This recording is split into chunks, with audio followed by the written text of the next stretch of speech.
Hello everyone, I am Krooked and I do stuff, and this is Unscripted, the series where I take a completely unscripted look at games and give it a 1 through 10 rating. Today, we are playing Castlevania for the NES. This game... oh, this game. So, when I was a kid, this was one of the few NES games that I had. And my brother and I were absolutely terrible at it. I can't even lie. I don't know if I ever got past, like, the first boss. I don't know if I ever got to the first level. So, we're gonna kind of do that at the same time here. I was honestly really surprised that I hadn't beaten or played Castlevania yet, because I know that, last year sometime, I went through some older Castlevania games, and, I had a lot of fun with them. Dracula X to be exact, and I thought that was a good time, so I thought, why not? Let's go through this. It's very Halloween-y for the NES. I mean, back in the day, I remember the cover art, I was just like, whoa, this game's extreme. So, yeah, let's get into, like, everything about it. If you notice, I'm just going along. This is, from my memory, a very early NES game. You can kind of tell with the graphics themselves because it flickers like all the time, and a lot of older NES games do. As the console got older and older, it didn't have that much of a problem with it, but the early days, yeah, you could pretty much guarantee there was going to be some sort of flickering sprite if you're playing the NES. It sucks, but that's just kind of how it was. I got a floor chicken. Heck yeah, floor chicken. I don't actually know how to get up there. So I'm gonna assume I just go down these steps over here. Other than the flickering graphics, which always drove me crazy because I was like, ugh, this doesn't look good. It does actually look pretty decent, honestly. I don't know what that was. Hey. Alright,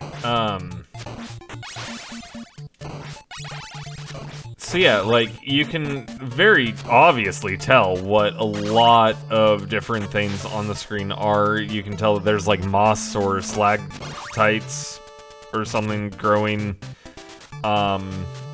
You're in Dracula's castle, so there's bats. You can tell what the bats are. You can kind of tell what the skeletons are, and everything else, and if I could stop getting hit by those, that would be spectacular.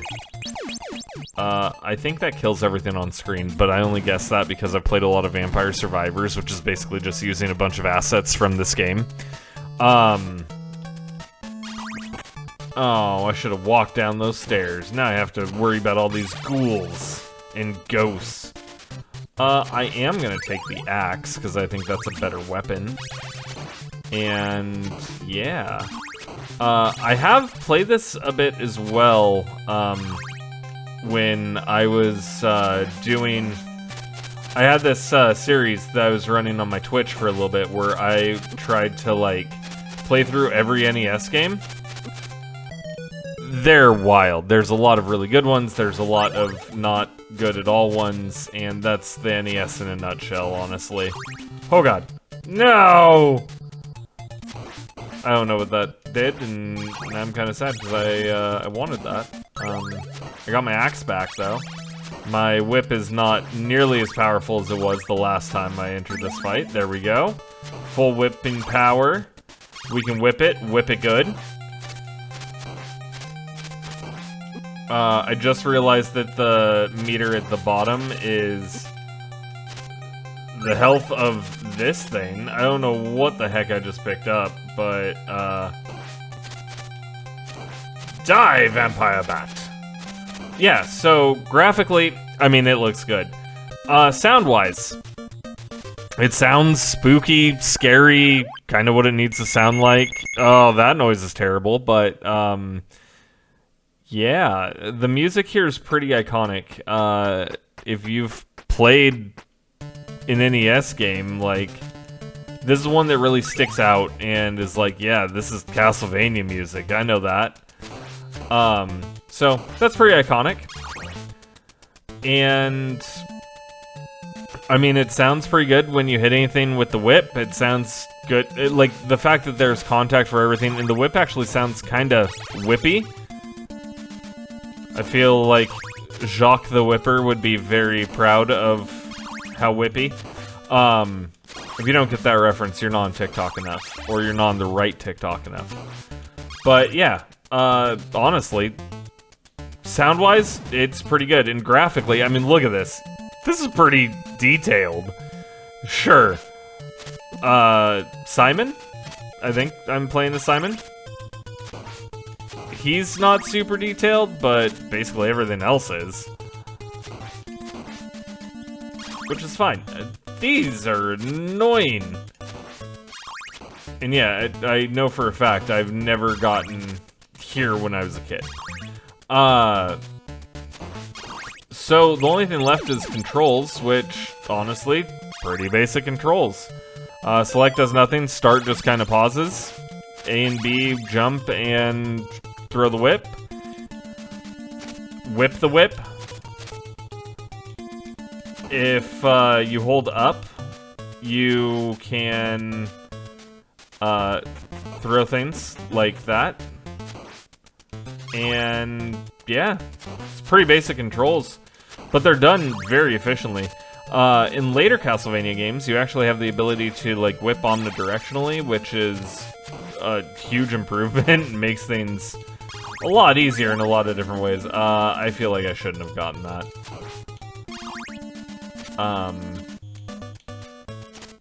But yeah, it controls really well. I mean, it's not like super slidey. It's pretty responsive, honestly, where when you move, it moves. When you don't, it doesn't. So that's always a plus to have. Now, it is a Castlevania, so the game is not easy. I can tell you that. But, oh.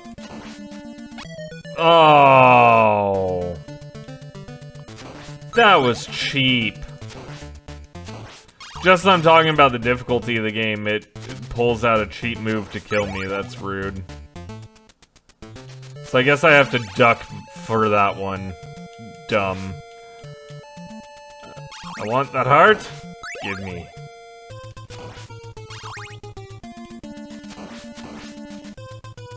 Oh, I was hoping I could hit the thing. Ow, I don't know what those twos are. Some jumping can be a little iffy, like trying to get that was iffy just because I had to, like, be kind of weird with it. Oh man. Definitely don't let that trick you, because it shoots too. Yeah. Okay. Overall, I mean, game is a bit dated, but there's not really too much wrong with it. It kind of drove the series for a really long time. Like, a really long time. And, you know, like all series, it eventually had to evolve and grow, which is how it became more akin to the Metroidvania-style Castlevanias that we know today. But honestly, it was a pretty good time back in the day. Oh god, that thing's hideous.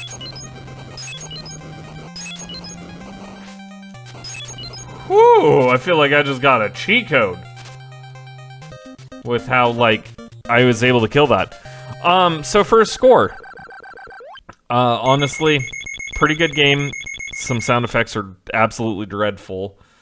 But it plays well, it looks pretty good, and, if you're looking for, like, an old-school challenge, I mean, this is a really good one. You're probably gonna have more fun with this than some of the later games, too, because it's simple enough that anyone can pick it up and you don't have to do any crazy things. It's not a terrible night for a curse or anything like that, so, yeah, I would give Castlevania probably a 7 out of 10, because it does have some problems. Like, it is hard. It's not always the prettiest, but it does have some really good background designs. The main characters, not so much. The controls, well, they're really good and not, like, floaty like a lot of other games. There are moments where you're going to have some issues, and then there's also times where you'll be in a situation kind of like where I am, where you want to move, but if you move wrong, you'll instantly die. Where I instantly died against that, like, crusher thing because I didn't duck for a second. That was dumb. And there are a few moments like that. But overall, I mean, it's not a bad time. It's actually pretty fun. So, comment down below, let me know what your experience with the original Castlevania is, or what your first Castlevania game was. Like this video if you enjoyed what you saw, hit that subscribe button so that way you never miss out on an episode of Unscripted, and hit that notification bell so that way you'll be notified whenever a new episode comes out. And with all that being said, I do want to thank you for watching Unscripted, and I will see you on the next episode. Bye!